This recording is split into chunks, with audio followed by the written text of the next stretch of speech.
Okay. Uh,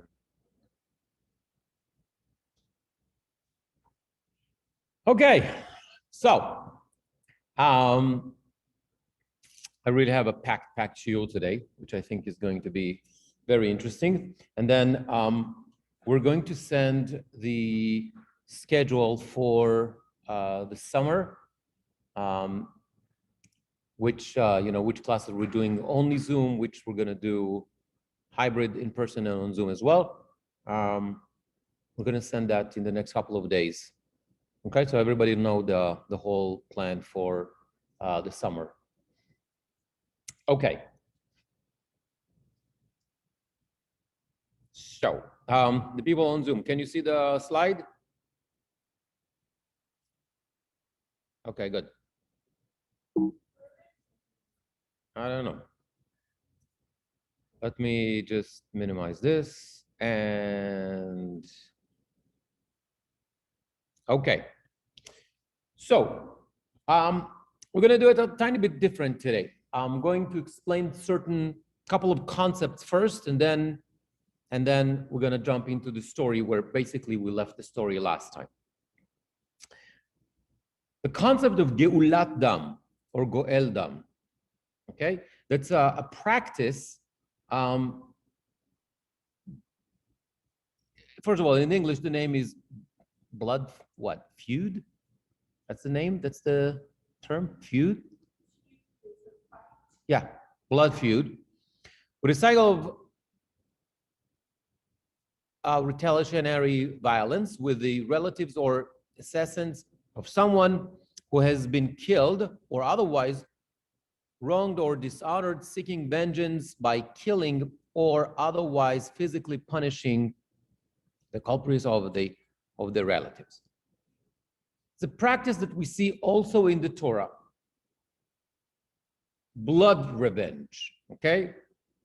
According to that practice, there's a right and perhaps even an obligation for a relative to avenge the blood of another relative. How does it done? By killing the killer. We see it in different communities, like in different cultures in the ancient world, and unfortunately, in some parts of the world, it still exists. But, and here again, we see the genius way in which the Torah operates. Because the Torah takes a practice from the ancient world, and instead of taking it completely abolishing and completely cutting it out, taking it out of, like, making it completely illegal, something that was not possible at that time of the ancient world, at that time, point of history when the Torah was written, the Torah sets rules and limitation under which this practice can occur. And this without harming society. We spoke about the case of Eshet Yefatoel. A beautiful woman is taken in captivity during war, right? We spoke about that. Slavery is another example. So the Torah is against slavery, but the Torah allows it under certain circumstances, right? And of course, korbanot, right? We spoke about the sacrifices. The Torah, God doesn't need those sacrifices, but the Torah allows it for an educational process. And in any event, unlike a complete chaos where people are going to take the law into their own hands, come the Torah and limit. And they say, the Torah says that the Goel Adam, the relative, can revenge only after a trial, only after a trial, and there are a lot of other limitations. Now, when the Torah, where this comes in the Torah, why this is legitimate in the Torah, Because the pasuk says, that's the red one, shofech dam ha'adam ba'adam damo yishafech ki b'tzelem Elohim asa et ha'adam. In other words, shofech dam ha'adam ba'adam damo yishafech. Somebody who shed blood needs to die. Why? Because every human being was created in the image of God. So no one has the right to kill another person. Now, so since life is viewed as sacred, no amount of blood money could be given as recompense for the loss of the life of an innocent person. It had to be life for life.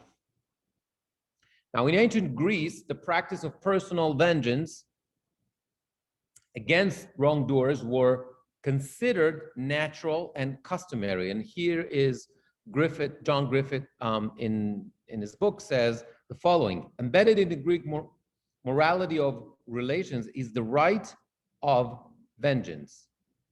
Feud is a war, just as war is an indefinite series of revenges, and such acts of vengeance are sanctioned by the gods. So, in the Torah, it is considered the duty of the individual and the family to avenge evil on behalf of God. Okay, that's the rationale here. So the executor of the law of blood revenge, who personally put the initial killer to death, was given a special designation, Goel Hadam, the blood avenger or blood redeemer. Now, only in cases where it was an accident, the Torah says, Bivli da'at, it was an accident. In that case, the killer can run to one of, look at the map, one of the cities of refuge, Arei Miklat. And those cities were established in order to protect those killers. And they were under the protection of the Leviim. So what happens? It was an accident. Somebody did everything possible to avoid an accident. It was an honest accident. But somebody got killed. He's brought to the court. There's a trial. The judgment is that he can go into Ir Miklat. He runs into Ir Miklat, to a city of refuge. And he is under the protection of the court. Nobody can touch him. That person must stay in the city of refuge until the death of the high priest. Okay? And only then he can go back to his place. If he leaves the city of refuge, then the blood avenger has the right to kill him. And the Torah talks about 6 cities of refuge that were established. You see Kadesh, Shem, Hebron, Betzer, Ramot, and Golan. And they provided protection and due process for any unintentional manslayers. The avenger was forbidden from harming the unintentional killer if the killer took refuge in one of those cities. So, and according to the Torah perception is, what basically the Torah is trying to say is, we're talking about a protest against that practice of blood feud. The Torah is trying to minimize, to limit that practice, like the cities of refuge. And what basically the relative who is the blood redeemer, he becomes the messenger of the Beit Din. The Beit Din says, we get it. It was an accident. Now you're going to be in the city of refuge. I'm going to talk about that more. Right? There's a reason for that. Because you need to get a punishment anyway. You killed an innocent person who was created in the image of God. There's also an educational process that's going to go there. We're going to talk about that in a minute. But if you leave, that means you don't see yourself as obligated to that, then you're on your own. Somebody can kill you. So there were two purposes of the city of refuge. One is to save the killer because it was unintentional. It was an accident, right? And the second reason is it was an obligation for the killer to go there as part of justice. He needs to be punished. Nonetheless, yes, it was an accident, but you still need to be punished. So even if there's no blood revenge, let's assume that there's no relative who wants to go after the killer, he still needs to go to the city of refuge. Clear? Good. The Talmud explains and limits that even more and says what? That was only relevant to a case of pure accident. If somebody was not careful, that's called shogeg karov lemezid. That person is not allowed to go to the city of refuge. If you didn't take every measurement of cautious, you didn't make all necessary, you didn't check the conditions before, you were not as careful, you do not deserve to go to the city of refuge. On the other hand, somebody who was 100% did everything possible, nonetheless, it still happened, then he's considered to be anus. That means he's patur completely.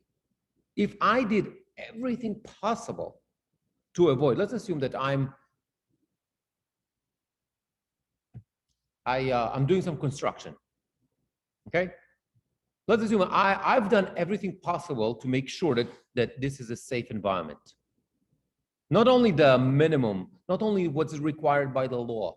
I did everything possible way above and beyond, and some force majeure happens, like whatever, there was an earthquake, and because of that, things moved, and then when somebody walked in that he was not supposed to walk in and he fell, and because of that he died, I can't be liable.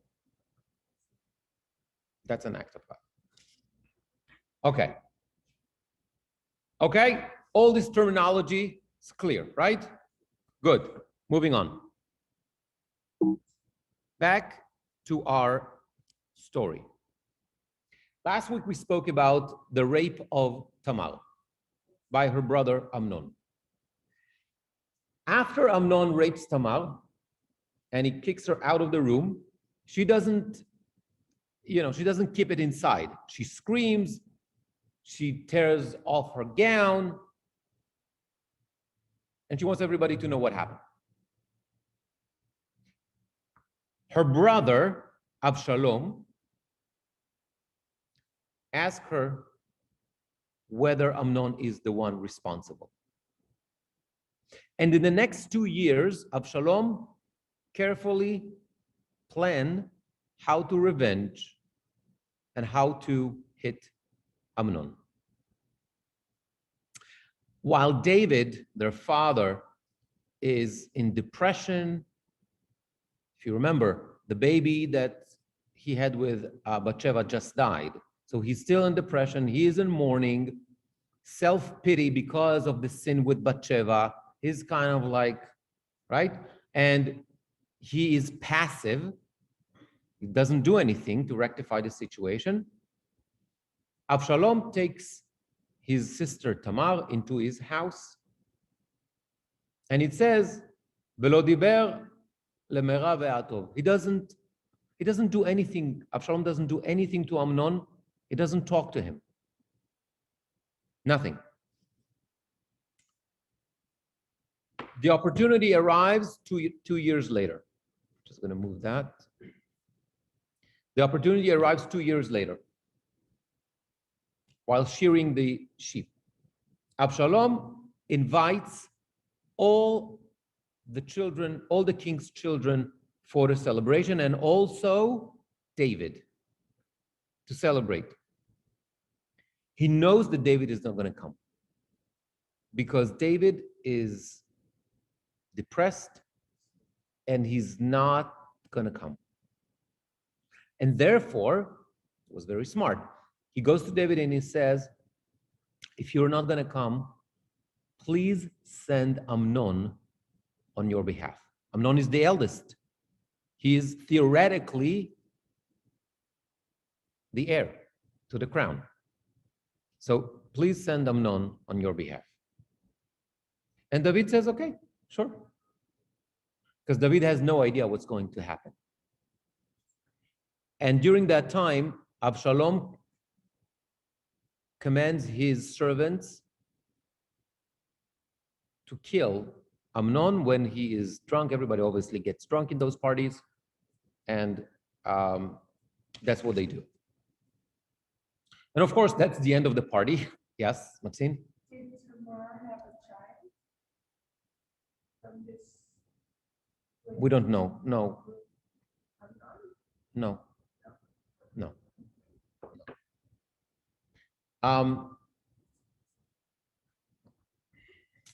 Of course, that's the end of the party when somebody is murdered, and everybody runs away.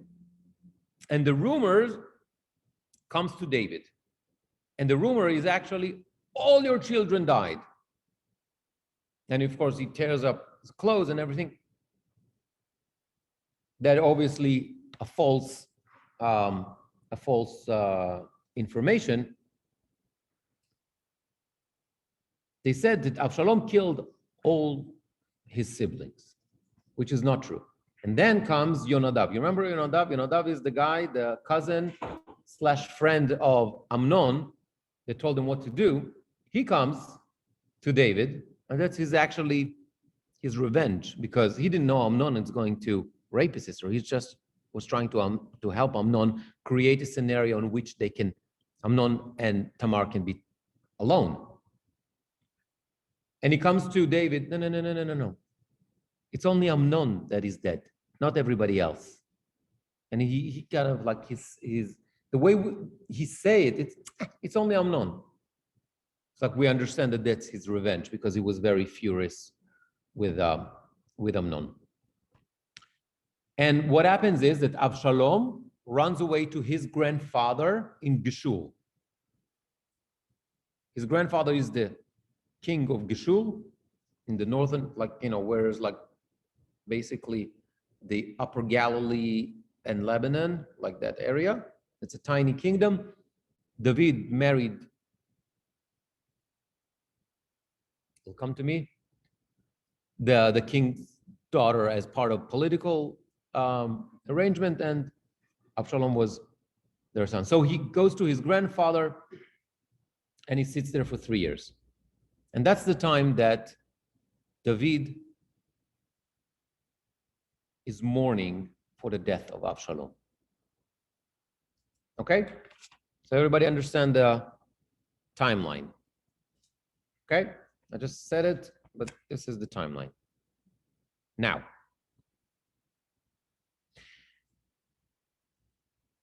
after Absalom runs to Geshur, David starts to feel longing and yearning to Absalom. So the dilemma that David has is very, very clear. On one hand, Absalom killed Amnon, and he must be punished. On the other hand, David loves him. That's his son. And not only that, he might even be, he might even say, okay, I understand what was going on. Also, you have to understand that Absalom didn't kill Amnon with his own hands, but rather he sent his servants. Oh, a little bit of a deja vu to what David did. David sends Uriah to die, the husband of Bathsheba, not with his own hands, but rather he sends Yoav to do the dirty job for him. So David might be a little bit sympathetic to Absalom at that point. He understands. He said, like, he was caught in a moment, blah, blah, blah. That's his sister. He's furious, and time has this impact. And Yoav, reminding you who is Yoav? Yoav is David's cousin, Yoav ben Tzuria and David, right? He understands David's pain, but he's also the head general and probably the number 2 person in terms of power in the kingdom.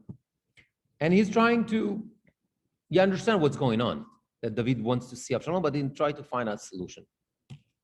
And that's what he does. I'm going to read the Hebrew. You can follow in the English. So Yoav know what's going on with David, and he goes to Tekoa, and he takes a wise woman from there.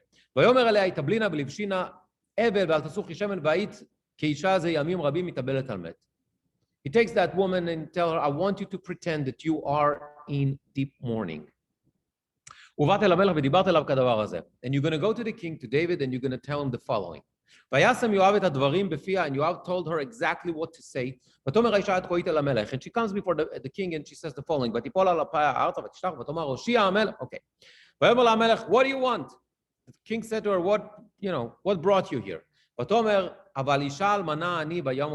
I'm a widow. And I have 2 sons, and they got into a fight in the field. And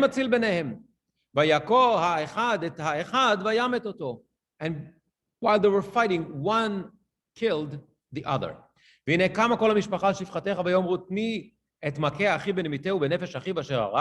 the whole family, all the relatives, they got up and they said, give us your son, the killer, because we need to kill him to avenge the blood of the other brother, right? Of the victim. What am I going to do? He is my only son. That's going to be the end of the family. That's going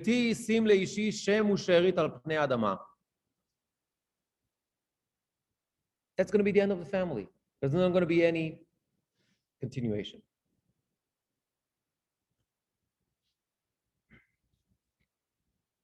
That's what she says to David. Sounds familiar? Yeah? What do you hear? Okay, we'll get there in a minute.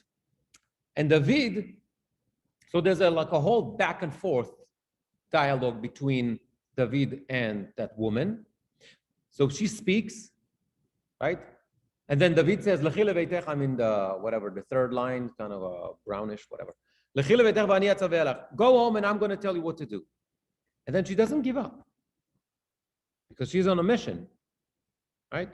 And she said, I understand, for you it's not a big deal, but for me, that's everything I have. So please don't just send me home. I need your help. And David says, those relatives who talk to you this way, bring them to me. They're going to touch you. And she doesn't give up. Remember this idea of blood revenge. I'm not worried about me. Please help me so they're not going to kill my other son. And David says, finally,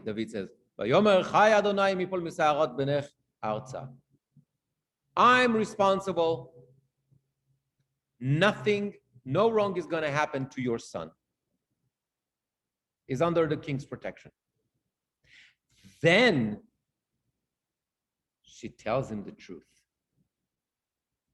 And she tells him, basically, you're willing to do that? What about your own son? What about your own son? What about Absalom? And then indeed, his reaction is the bottom line over there. He goes to Yoav. ויאמר המלך אל יואב, הננה עשיתי את הדבר הזה ולך שב ונער אבשלום. Go bring Absalom home.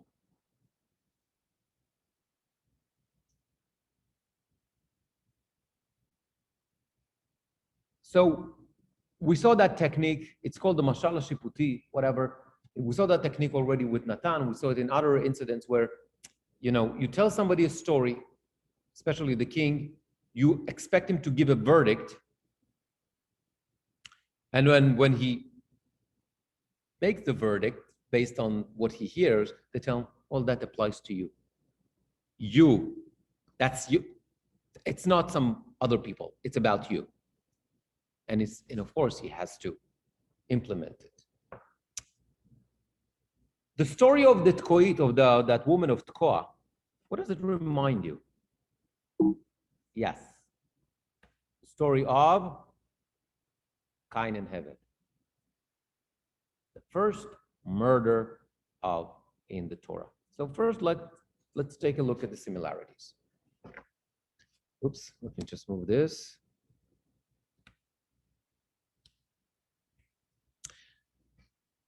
Number one, a brother is murdered by his only brother. Number two, both are taking place in the field. Both murder cases, right? Number three, both murderers were not killed, even though the punishment for murder is murder, is killing. Both are not killed, right?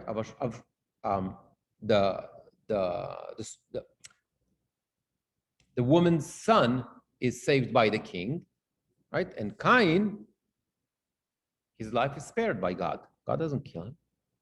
Okay, we have the same language, me'al pnei adama, on the face of the earth. We have the same language. We use the root harag to kill, the root kam to get up, and also the root avon, sin. So there's very, very tight similarities between the two stories, and there's a reason for that. We're going to talk about that in a second.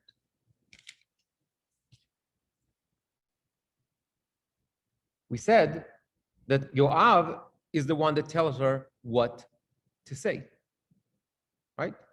So she tells the story basically of Cain and Hevel because that's what Yoav told her to do. But it takes it to the next step. They're trying to impact the judgment of David. They're trying to influence him. And what are trying to do? A couple of rhetoric elements. One, it seems that the relatives, I'm on the right side of the screen, or whatever that is, above the picture, the relatives are interested in personal gain. He talks about Yerusha, inheritance, rather than real justice. So the only reason they want to avenge the blood of the victim, the other brother, is because they're going to get something out of it. Not necessarily they're interested in justice. Number two, we feel empathy. It's the memory and the continuity of her dead husband. If you're going to kill the other son, she's got nothing. And the memory of her husband, gone. That's the end of the family. Number three, and that's the connection to the story of Cain and Hevel. Even because Cain and Hevel, first murder case, even God recognizes that sometimes there are special circumstances. And even God pardoned Cain and punished him, but with something else, with exile rather than death. So if God did that, definitely you, David, can do that, right? Number four, exile instead of death. Absalom already spent 3 years in exile in Geshur. So he already paid. Okay? So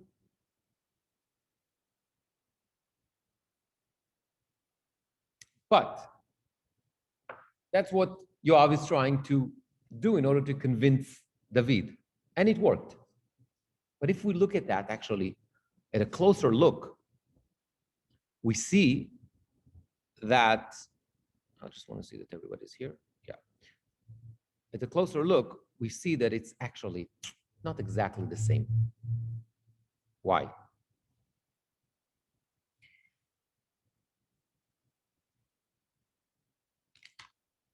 Number one, God is the judge in the case of Cain and Hevel. David is the judge here. There's a difference between godly judgment versus human judgment. God knows all the information. Unlike human being, the judge can make a ruling only based on the evidence and the information that he has given. Number two, Cain was, the verdict was wandering, navanati ebaretz, wandering from one place to the other. The verdict that the widow tells to David is kind of like, it's supposed to be death. So it's wandering versus death. Now, third point, unlike the widow, Cain does not request to change the verdict. Cain accepts, God told him, navanati ebaretz, you're going to be wandering from one place to the other, you're going to be restless all your life, and he accepted. But she is kind of putting it as if the verdict was given, her son needs to die, and now I'm asking you, the king, to change that.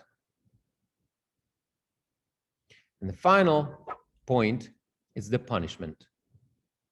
Wandering, in the case of Cain, wandering from one place to the other, versus unknown. She tells him, I don't want him to die, but she doesn't tell David what she wants him to be the verdict. Maybe nothing. So unknown punishment. Now, not only that, if we're going to take it even another step further, we'll see that it's really not exactly the same story. Because David has a whole family and resources. The widow is left with nothing. I'm in the bottom of the screen, not for you guys, for our Zoom participants. Number two, second point is, Absalom carefully planned the murder of Amnon for 2 years. In the case of Cain and Hevel, it was an accident, probably. Or even if it was not an accident, they didn't know what it means to kill. Okay? Either way, there was lack of info. Nonetheless, David ignores the differences and agrees to bring back Absalom. And the woman of Tekoa was helping him to make a decision. And what we learn is that David was wrong by listening to the woman of Tekoa and Yoav. And what he did is he compared circumstances that are not exactly the same.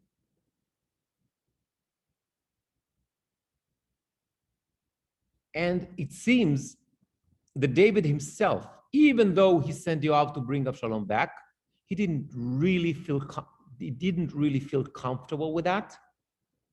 And because of that, for the next 2 years, even Absalom is back in town, David refuses to see him. And not only that, because he did the wrong choice, David, he's going to pay for it. Absalom is going to lead a rebellion against David. Thousands of people are going to die because of that. And at the end of the day, he himself, Absalom, is going to die. So we learn the importance of similar stories in the Bible. And it's possible that the story of Cain and Hevel, the way it's depicted by this story of the woman of Tekoa, it's possible that it impacted David's judgment and his decision to bring back Absalom. And that's an important point to understand. When you have similar stories, also it might blur the differences, and those differences might become very, very crucial. Now, if we compare the murder of the two brothers, murder that never happened, right? The two brothers, the case of the two brothers as the woman tells, right? Because it's all fiction. And we compare that to the story of Cain and Hevel, then of course there's another comparison that we have to do, which is between Cain and the real murderer, Absalom.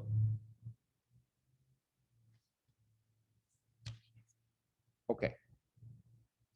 So let's compare the two situations. In both stories, so Cain and Hevel on one is story one, and Absalom killing Amnon is story two. Okay? In both cases, a man is killed by his own brother. Right? Cain kills Hevel, and Absalom kills Amnon. In both stories, the killer doesn't have continuity. Cain's descendants die in the flood. Mankind continues only from Shet, from the third son of Adam and Eve.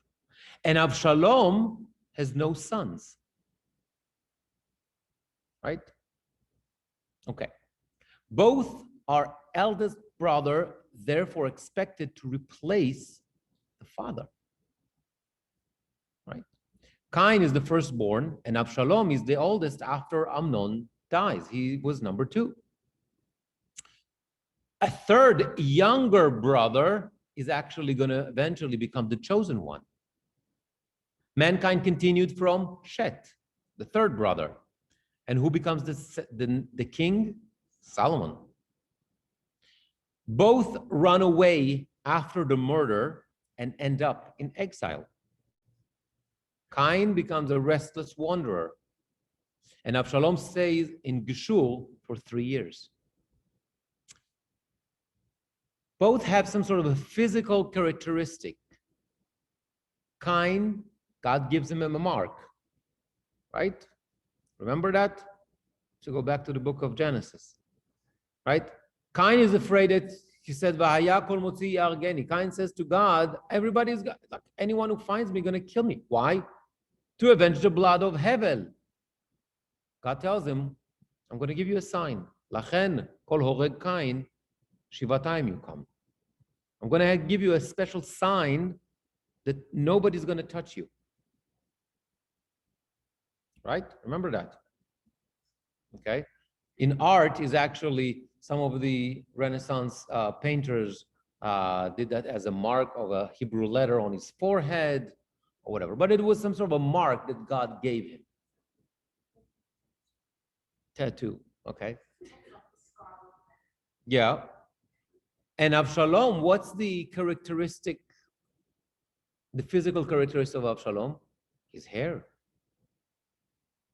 His hair.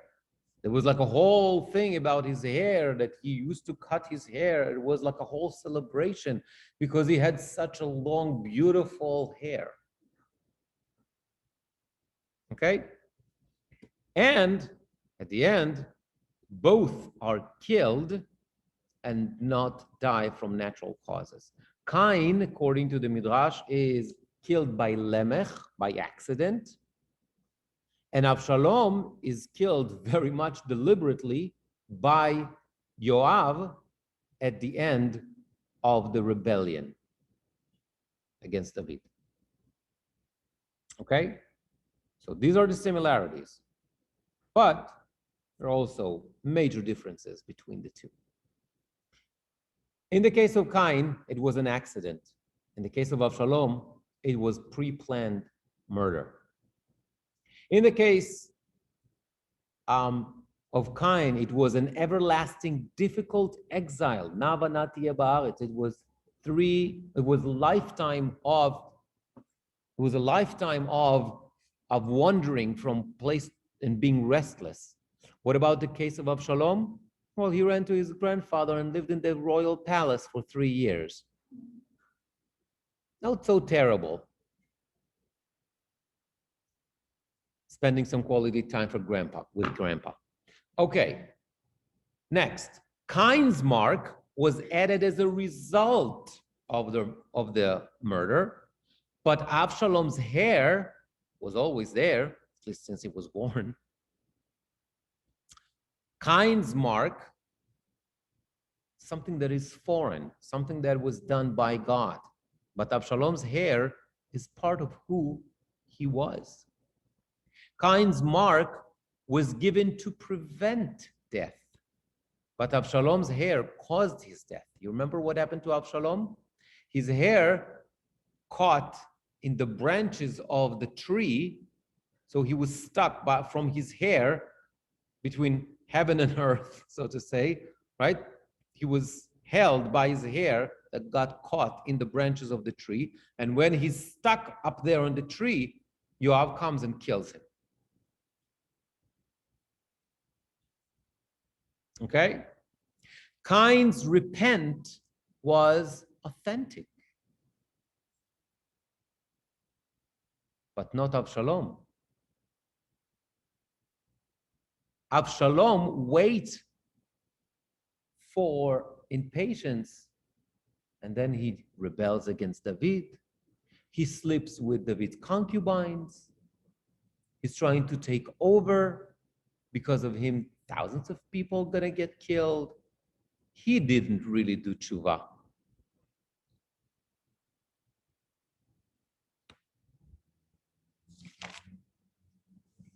Which brings us to the more philosophical aspect of today's cases. Killing of a brother is kind of the opening event of human history in the Torah. Yeah? When Cain kills Hevel. Now, in the book of Bereshit, it's going to appear as a possibility for 2 more times. If you remember, Esav is planning to kill Yaakov.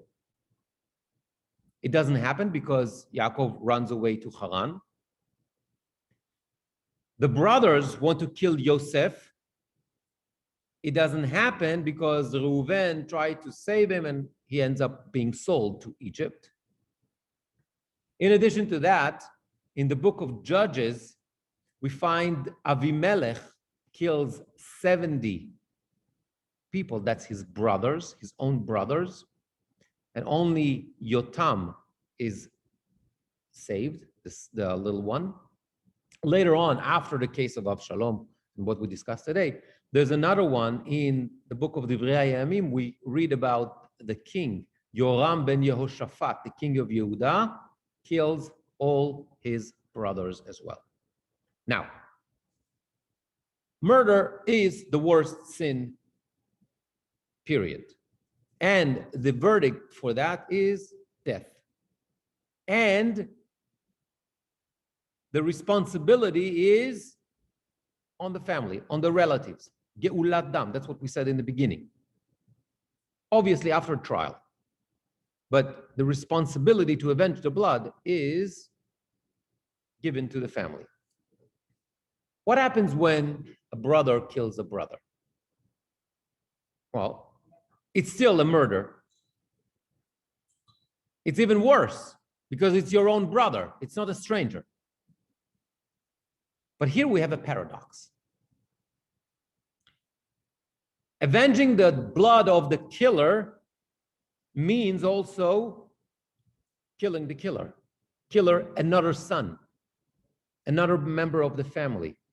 So the tragedy becomes double. And therefore, we understand why in cases like that, the family would prefer to avoid the Geulat Dam, avenging the blood. So what happens in reality is killing a brother becomes less severe because they don't want to kill him. So it becomes less severe than a regular murder. And we saw it exactly in the story of how the woman of Tekoa explained that. And we learned already how David ruled. Nonetheless, it's impossible to fathom that the family is just going to say, okay, whatever happened, I'm sorry, but we have to move on. They have to continue living together, right? How are you going to say hi to him? How do you reconcile the relationship? And the solution to some extent is he needs to go into exile. There's going to be a detachment from the killer, from his family. A hint for that we find in the words of Rivka.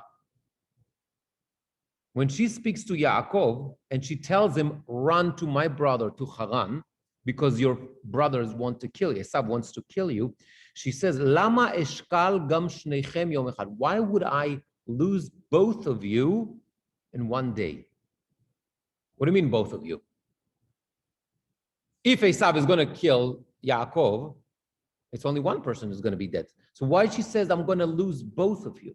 And here's what the Emla Mikra explained in a very, very short way. He says, Eize mikem sheyareg yesh chula yom echad, ki harug eneno. One is, if one of you is going to kill the other, okay, I'm going to lose one of you automatically, right? One is dead.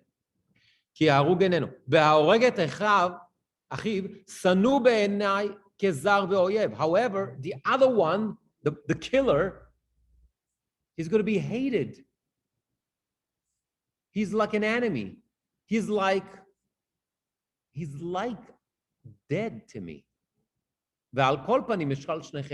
Which means maybe physically one is going to be alive, but in reality, it means I'm going to lose both of you.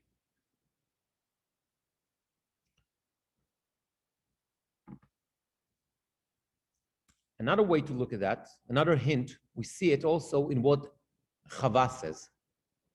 When Chava gives birth to the third child, to Shet, she says the following, look at the red quote, Kishat li Elohim zera acher tachat hevel asher harago Cain. Because God gave me another son instead, so whatever that means, of Hevel, because he was killed by Cain.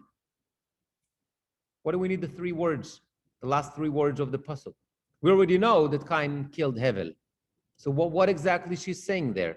That Hevel was killed by Cain. We already know it, right? It means that Shet is instead of both Hevel and Cain. Sometimes certain acts are so radical, they're so bad, that the reaction from the relatives is cutting all ties. It's just, there's no other way to look at it. Especially in Europe, in previous generations, they had a practice that when somebody converted out of Judaism, somebody converted to Christianity, they used to sit Shiva on the person. Why? Because that's expressing, right, he's lost, he's gone, he's dead to me. And all the ties, all the family ties were cut off. So that's we understand that logically. But the emotional detachment is not that simple. The emotional detachment from the killer or the son that did something that is so horrible is not that simple. When people are angry, it's easy to say, oh, he's dead to me. We can understand it on a logical level. But with time, and the anger goes down, you're left with the memory and the yearning and the longing. You still have a son that is still alive somewhere. What's the point of that, of his life, when he is completely detached from his family? He's in exile. And the yearning to see that son overcome with time the anger and the will to punish him. And that's exactly what happened to David with regards to Absalom. So when Absalom runs to Geshur, David doesn't need to deal with that question of how to deal with him, right? He himself, Absalom, detached himself from the family. He goes into exile. It's not that they had cell phones, it's like, hey, what's up, right? And it's like the exile that Cain had. But Absalom does it himself, which brings us to the third element of Absalom's running. Here, there's the element of time. And the pasuk says, I'm in the blue top line, Vayhi sham shalosh shanim. After 3 years, what happened? Vatechel David HaMelech latzet el Avshalom. David yearns, he has longings toward Avshalom after 3 years. And the Tirgum Yonatan says, V'chamidat nafsha de David malka. His nefesh, his soul wanted to see Avshalom. Oradak says the following, Ivta nafsho latzet ba'avur Avshalom merov ta'avato lo, al derech nafshi yatsa bidvaro. The Radak says his soul wanted to go out for Absalom, wanted to see his son Absalom. He wanted it so badly. In other words, the mourning completely failed. He was trying to mourn for Absalom as well because Absalom was in exile. It failed. And those feelings were replaced with love and longing. Emotions overcame logic and moral. So Absalom's running is not in David's mind. It's not anymore an exile and a punishment, but rather Nebuch. He's so lonely. He's so, shame. I need to fix it. Yeah, of course. Now you're going to ask, but how that works with the fact that, the feelings towards the dead son, towards Amnon. And the text says very simple. Ki nicham al Amnon kimet. Finally, he reconciled with Amnon. There's a statement by Chazal says, mitzvah alamet sheishtakach min halev. Death, as tragic as it is, and some deaths are extremely tragic,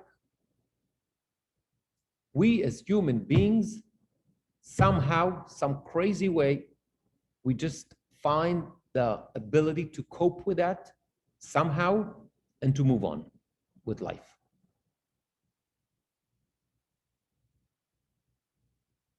People look at people that survived the Holocaust. Look at people who've been through tremendous tragedies. Somehow, they move on.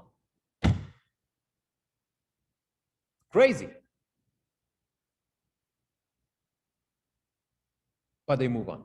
They find the strength to move on somehow. Now, but that's, why? Because it's death. because it's final, because we accept it as irreversible. There's nothing I can do about that. What am I going to do? Person is dead. There's nothing I can do about that. And that type of realization gives the ability to move on. But if the person is not dead,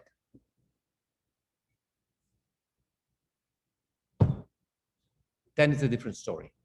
Then I can't move on because I can do something about that. When somebody's dead, there's nothing I can do.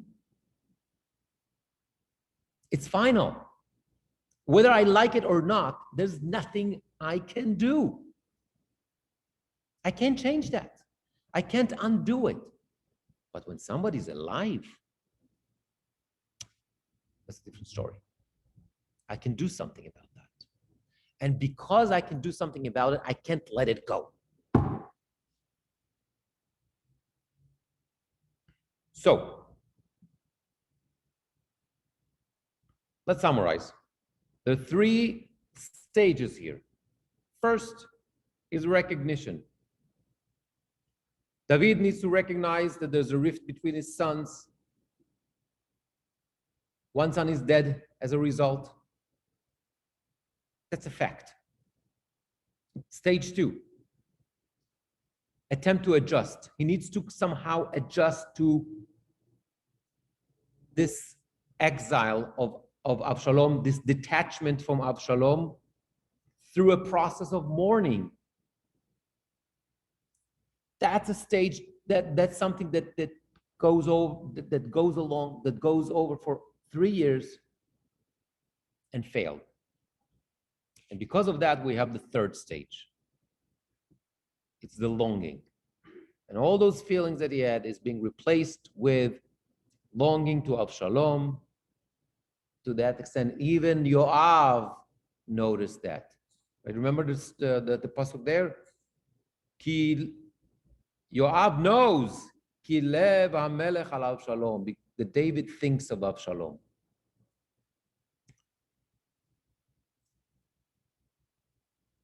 Okay. Which brings me to the next.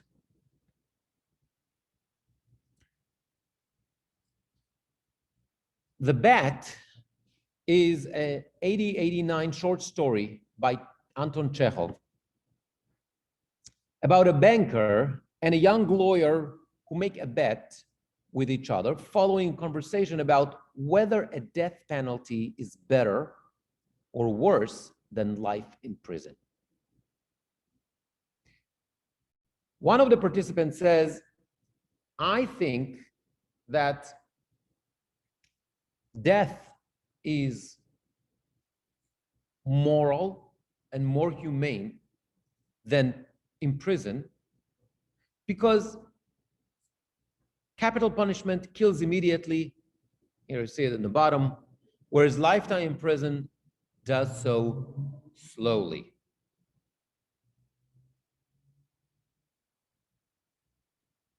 Government is not God. Government has no right to take what government cannot bring back: life. Chekhov chose not to rule in this, what's better. However, the book of Genesis, yes. The book of Genesis makes a verdict because of the choice to give Cain the punishment of wandering and not death. The story of Cain depicts life, human life, as a value, the most important value that goes above everything. Sanctity of life. And it's being expressed by the laws that we see in the Torah for a murderer. And what the story of Cain and Abel shows, that there's an alternative to the capital punishment. society doesn't have, it seems here, the hint, society doesn't have the authority to take someone's life, even a murderer. Perhaps in order to make it even stronger case, the example, the first murder is of a brother killing a brother, which is more radical. So we said, God sentenced Cain's verdict, but it's not that. It's life of wandering.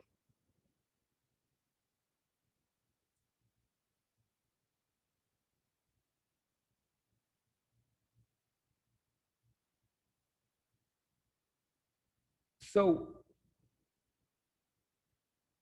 it seems what we understand is that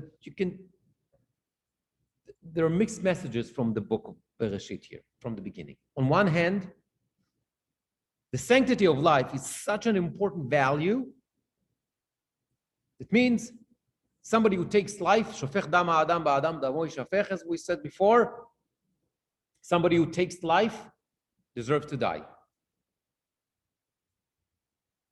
The other, well, I, as a society, doesn't have the authority to take somebody's life. Now you're going to ask me, but what are you talking about?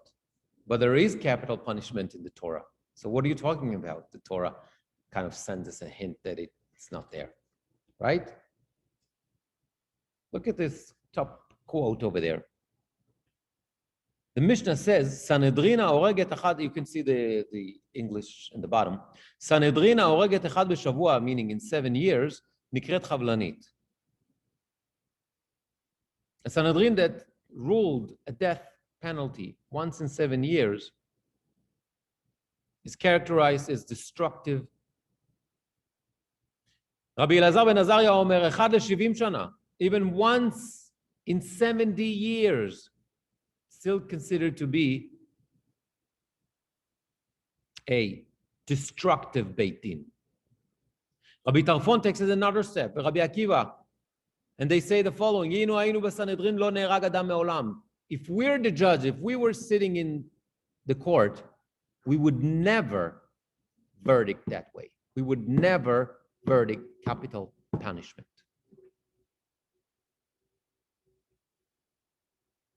Meaning, there's a principle which is, we tell what's the punishment in order to make sure people take it seriously. But in practicality, we never execute it. That's what basically the Mishnah says. But perhaps there's another element here to, not to allow the capital punishment.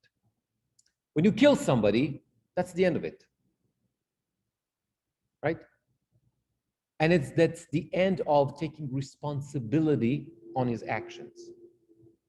One of the reasons why we punish people is we want them to better their ways, right? But we can't do that if we kill the person. He can't better his ways. And it seems that perhaps this is the example of Cain and Hevel, that even God understands and God prefers to give a punishment that will better Cain's ways rather than kill him.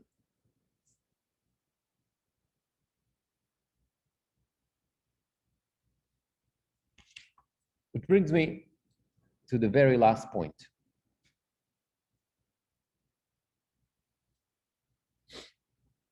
We spoke about this idea of Ir Miklat, right? The Ir Miklat, the city of refuge.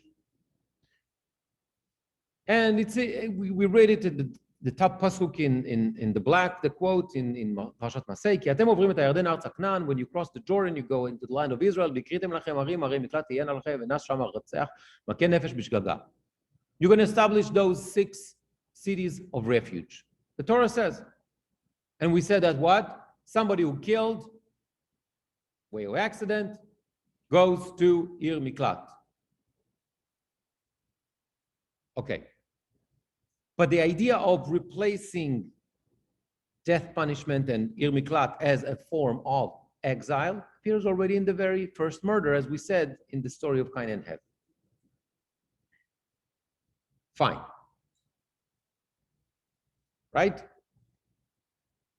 And that's what the red quote says. Cain says, "And גירשת אותי היום מעל פני האדמה ומפניך אסתר, והייתי נע ונד בארץ, והיה כל מוציא יהרגני." You've banished me. I'm going to be wandering all over. Anyone who meets me may kill me. And the Ramban says, here is the blue here on the bottom. Oops, just remove that. The Ramban says, that he is going to be wandering in the land. What's the reason? So he's going to be restless. He's not going to be in one place. He's going to be in this permanent exile. Because the punishment of murderers is exile. What are you talking about, Ramban? I mean, the Ramban knows the Torah. What are you talking about? The Torah is full of like saying it again, and it's capital punishment. What are you talking about, exile? Right? Now, there's 5 reasons why we have the Ir Miklat, the city of refuge. 1, look at the whatever left side of the screen. Protection from the blood avenger, right? As long as the killer is there, he is protected. Number 2, punishment. It's a form of punishment. Justice has to be served. It's inconceivable for society where somebody's going to do something that's not going to be responsible for his or her actions, even if it's an accident. Even in an accident, you need to pay. Right? Okay, we understand that. It's not murder, but you still need to pay for your actions. Number 3, rehabilitation.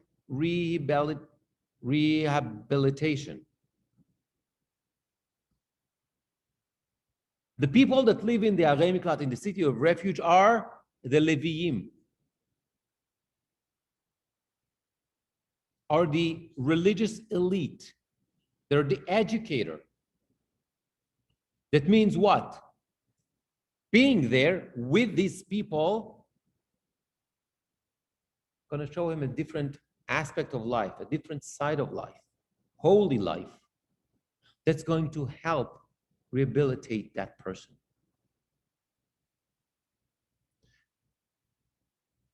Number 4, atonement. Atonement is a purely religious act. So by serving his sentence, by whatever, being in exile, also create an atonement for the sin. Okay? That's a thing between man and God. You need to get atonement. Number 5, social obligation towards the victim's relatives. Victim's relatives, it's impossible to have a society, a healthy society, in which people kill, even if it's an accident, and they walk around in the street like nothing happened. For that reason alone, punishment has to take place. Now, we no longer have exile, the punishment of exile in the 21st century. And also, we don't have malkot, physical lashes and that kind of stuff. We don't do that anymore.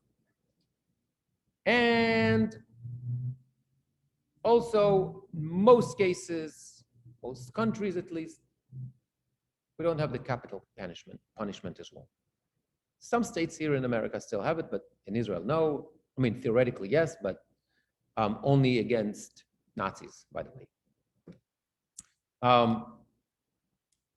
And therefore, what becomes the most severe punishment in modern society today is long imprisonment, jail for a long time. There's no doubt by taking those liberties from somebody who was thrown into jail and taking away, it's a very difficult punishment because it detached the prisoner from his family, from his surrounding, from his society and everything. But that type of punishment, prison, is something that is completely foreign to Judaism. In the Torah,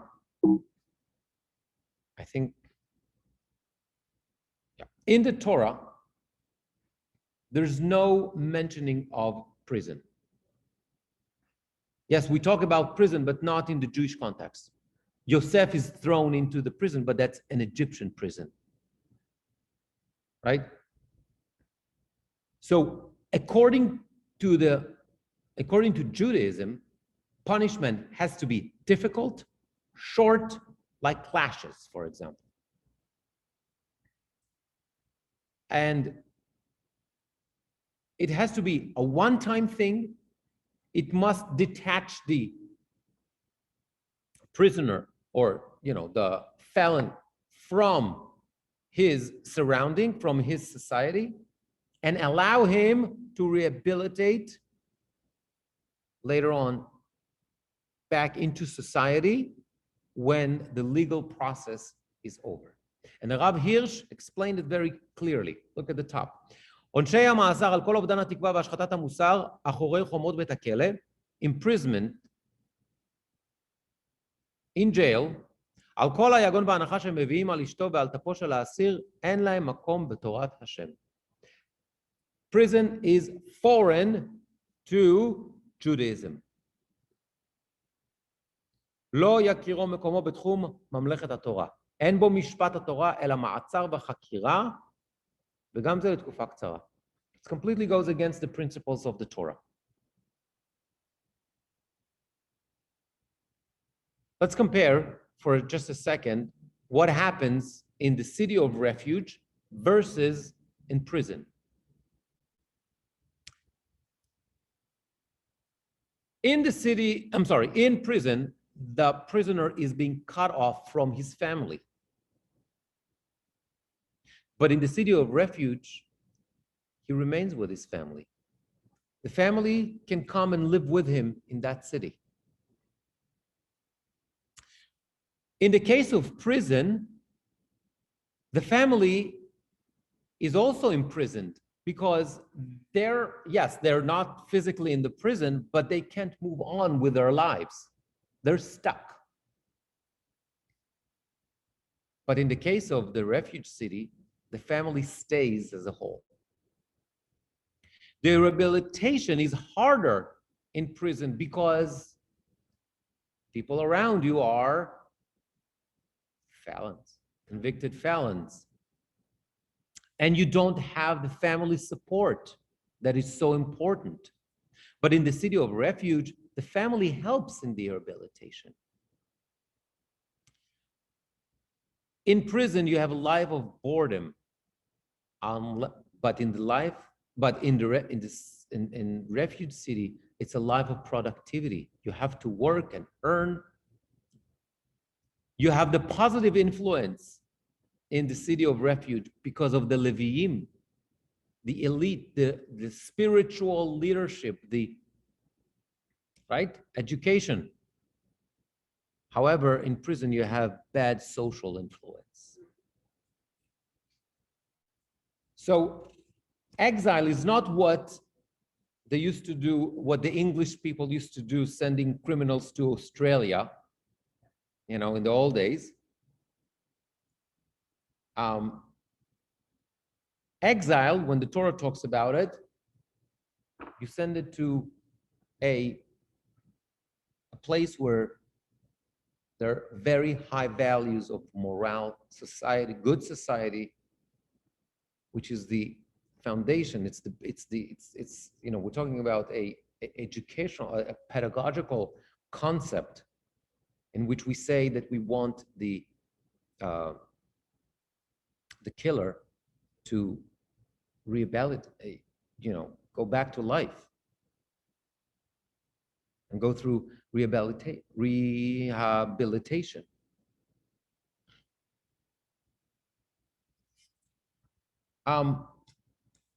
And based on that, there's so as I said, the Torah believes in detachment, short punishment, rehabilitation. That's the Torah punishment, right? And based on this kind of chart,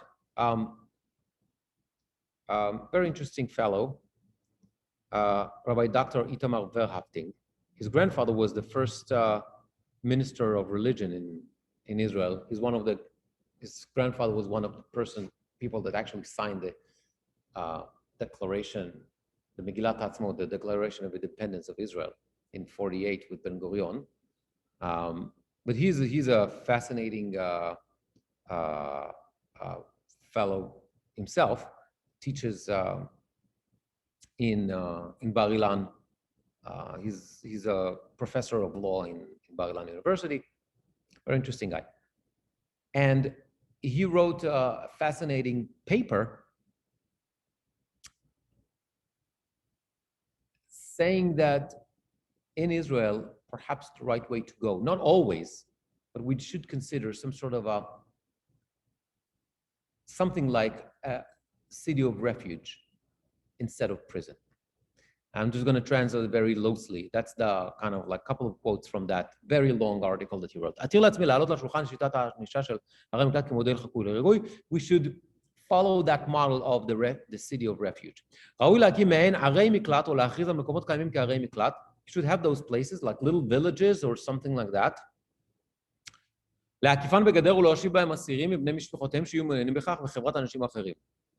And in those villages, you're going to have the felons together with their families, if they're interested, with other people.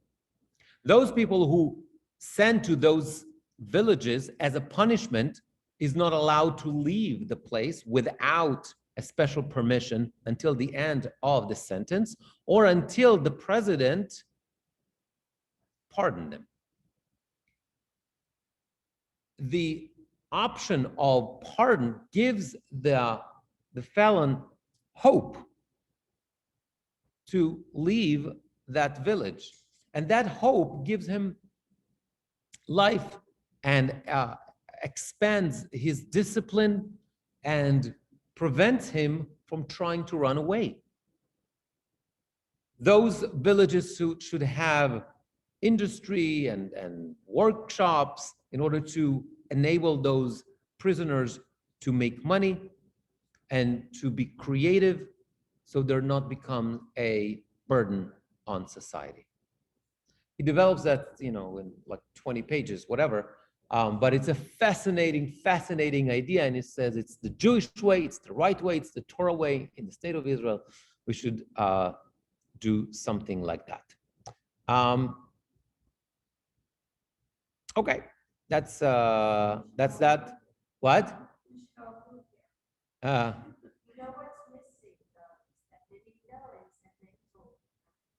Well, we're not talking about that. We're not talking. Yeah, but though if there are mental issues, then somebody needs treatment, not prison.